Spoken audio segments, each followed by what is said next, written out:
A kitchen in a Fayetteville, North Carolina military housing duplex. April 22, 1980, evening. A man finishes lacing his boots. He is in his early 40s, lean, with the kind of weathered hands that have lived through multiple deployments. His wife is at the stove making dinner. She glances at him, sees the boots, and asks the question she has asked dozens of times across a decade of marriage to a Special Forces officer. Where are you going? He gives her the answer that the unit commander has authorized him to give. Extended training rotation, 3 weeks. He cannot say more. She has heard this before. She does not ask which country. She does not ask which unit will be there.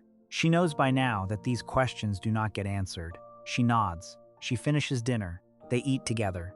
The man kisses her on the forehead at the door at 5:30 the next morning. He carries a canvas duffel bag. He does not look back as he walks to the car. 92 other Delta Force operators across Fayetteville did the same thing that night. Their wives received the same script. Extended training rotation. 3 weeks. No further details available. The unit commander had drafted the language himself. And Colonel Charles Beckwith, the founding commander of the unit known then internally as Combat Applications Group, had approved it personally. The order to the operators was specific. Tell them nothing. The order to the wives, implicit in the absence of information, was equally specific. Ask nothing. 2 nights later, on April 24, 1980, 8 Americans died in a remote Iranian desert called Desert 1, when an RH-53 helicopter collided with an MC-130 fuel tanker on the ground during the staged withdrawal of Operation Eagleclaw. The hostages were not rescued. The operation failed, and the wives in Fayetteville learned of the failure the same way the rest of the United States learned of it, from President Jimmy Carter's televised address on the afternoon of April 25th. Before we get to what those wives heard at the door that night, hit subscribe, because the family secrecy doctrine that began at this kitchen table is the foundation of every Delta family briefing protocol that has followed for 46 years. Operation Eagleclaw was the first major operational deployment of the unit Charles Beckwith had been building at Fort Bragg, North Carolina since November 1977. The unit was formally designated 1st Special Forces Operational Detachment Delta. Inside the unit, in casual conversation among the operators, it was already being called the unit. The mission was the rescue of 53 American embassy personnel held captive by Iranian revolutionaries in Tehran, Iran. The hostages had been held since November 4, 1979. When student militants seized the United States Embassy following the Iranian Revolution. By April 1980, diplomatic options had been exhausted. President Jimmy Carter authorized the military rescue option.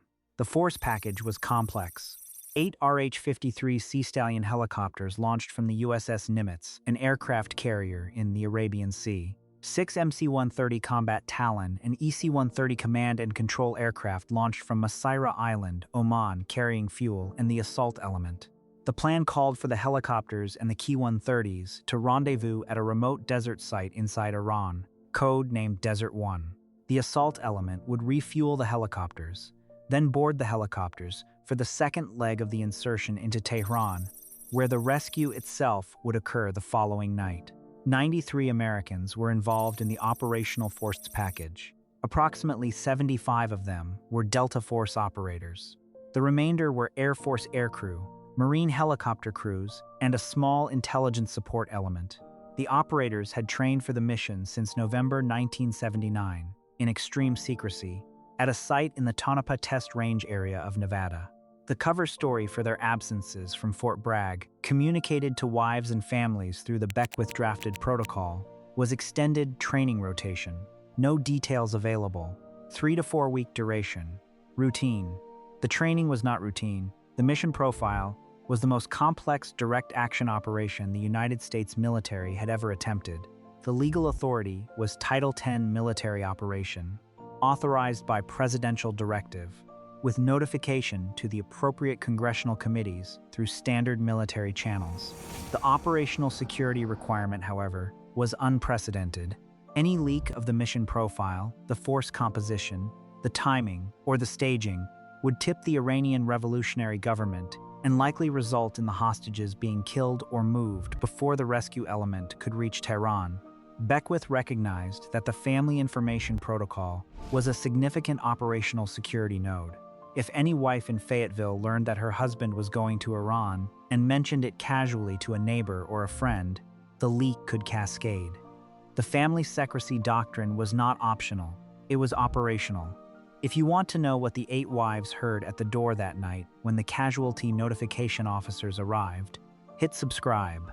Because before we get to that, we have to understand the Beckwith design intent for the family protocol. Charles Beckwith had served as an exchange officer with the British 22 Special Air Service at Hereford from 1962 to 1963. During that tour, he had observed how the British SS managed family information. The SAS doctrine, developed across the Malayan emergency of the 1950s and the Borneo confrontation of the 1960s, was that wives of SAS operators were not told the operational details of deployments. They were told the duration, the general region, and the cover story. They were not told the specific operation, the specific country, or the specific risk. The doctrine recognized that operational security required information minimization, and that operator families were the most operationally significant information node outside the unit itself. The SAS wives community at Hereford had institutionalized this. The wives did not ask, the operators did not tell. The community supported itself through the absence of information, not the presence of it. Beckwith brought this doctrine back to Fort Bragg in 1963 and held it in institutional memory for 15 years until he stood up Delta Force in 1977. When he wrote the family briefing protocol for the new unit, he wrote it directly from the SAS template. The operators were instructed to give their wives the cover story and no more.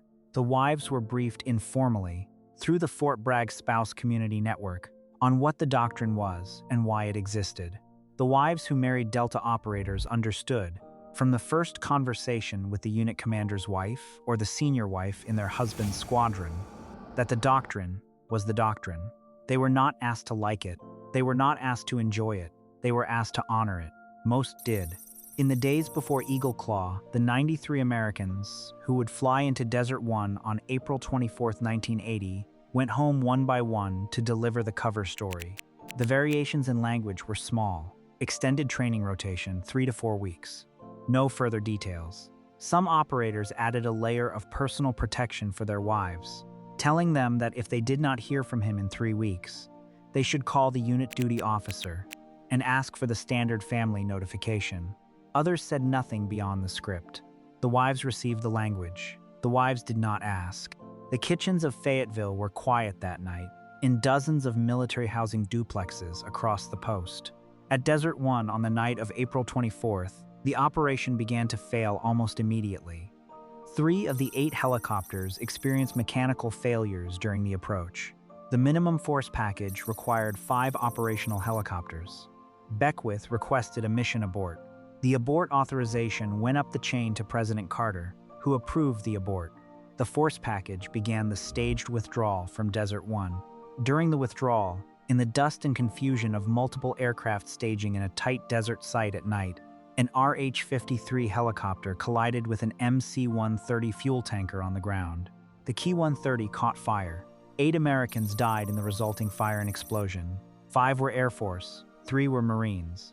None were Delta Force operators, although Delta operators were on the ground at Desert One and witnessed the collision.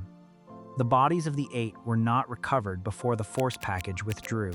The Iranian government discovered the bodies and the abandoned equipment at first light on April 25th. If you have made it this far, you are not here for the surface.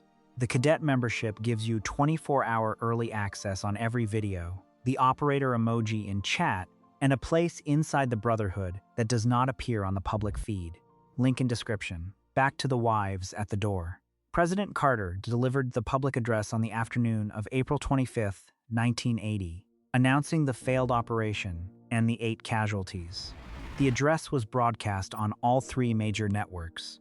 The wives in Fayetteville who learned of the operation from the address experienced one of 2 scenarios. The first scenario, applicable to approximately 75% of the wives, was relief. The address named the casualties as Air Force and Marine personnel, not Delta. The wives understood, from the public information that their husbands had been part of an operation that had failed, but that their husbands were not among the 8 dead. They did not yet know what country, what mission, or what specifics, but they knew their husbands were not on the casualty list. They waited for the unit to bring them more information. The second scenario, applicable to the family members of the 8 casualties, was the worst scenario any military family ever experiences. The casualty notification officers, accompanied by chaplains, arrived at the homes of the 8 families approximately 3 to 6 hours after the public announcement. The notification protocol was standard military. The officer in uniform knocked on the door. The wife or the parent answered. The officer asked to come inside. The notification was delivered in the living room. The family was told, in the official language of the Department of Defense, that their loved one had died in service to the country. The location was not specified beyond a generic reference. The specifics of the operation remained classified for years afterward. The 8 casualty families received institutional support immediately. Beckwith himself, accompanied by senior Delta cadre and unit chaplains, visited each of the 8 families in the days following the announcement. He delivered briefings on the operational context, as much as he was authorized to share, which was not much. He honored the 8 by name. He honored the families. He committed institutional resources to the families that have continued, in modified form for 46 years. The Eagleclaw families are still maintained on the institutional honor roll of Delta Force and the broader Joint Special Operations Command. President Ronald Reagan, who took office in January 1981, hosted the 8 families at a White House ceremony shortly after his inauguration. Reagan's diary entry from that ceremony, available through the Reagan Presidential Library, contains a single line that has become institutionally significant within the Delta family community. One couple lost their only son. His widow is also here. The line is unadorned. It does not editorialize. It records what was. The 8 families know the line. The Delta family community knows the line. The line is part of the institutional honor that survives the casualties themselves. The Holloway Commission, formerly the Special Operations Review Group, chaired by Admiral James L. Holloway, convened in the summer of 1980 to review the Eagleclaw failure and recommend structural changes to the United States military's special operations capability. The Commission's findings, delivered in August 1980, identified multiple structural problems, including the lack of a unified command for special operations, the absence of joint training across services, and the institutional vulnerability that came from each service running its special operations capabilities independently. The Holloway recommendations led directly to the establishment of Joint Special Operations Command in 1980, which placed Delta Force and other Tier 1 direct action units under a single command structure. Eagleclaw failed. The institutional architecture that resulted from the failure became the foundation of every modern American special operations success of the next 46 years. Operation Neptune Spear, the May 2, 2011 raid that killed Osama bin Laden, was a Joint Special Operations Command operation. The architecture that made Neptune Spear possible was built directly out of the lessons of Desert One. The family secrecy doctrine survived. It survived because the doctrine was correct. It survived because the families who experienced Eagleclaw, including the 8 casualty families, validated the doctrine in interviews and memoirs published in the decades afterward. James Kyle, who commanded the Key 130 element at Desert One, wrote The Guts to Try in 1990, documenting the operational experience and the family experience together. Mark Bowden's Guests of the Ayatollah, published in 2006, provides the comprehensive history of the Iran hostage crisis, including the Eagleclaw operation and its family consequences. Charles Beckwith's own memoir, Delta Force, published in 1983, is the founding document of the unit and the founding document of the family doctrine. Modern Delta family briefing protocol descends directly from the Eagleclaw experience. Pre-deployment notification protocols are tighter. Casualty notification protocols are faster.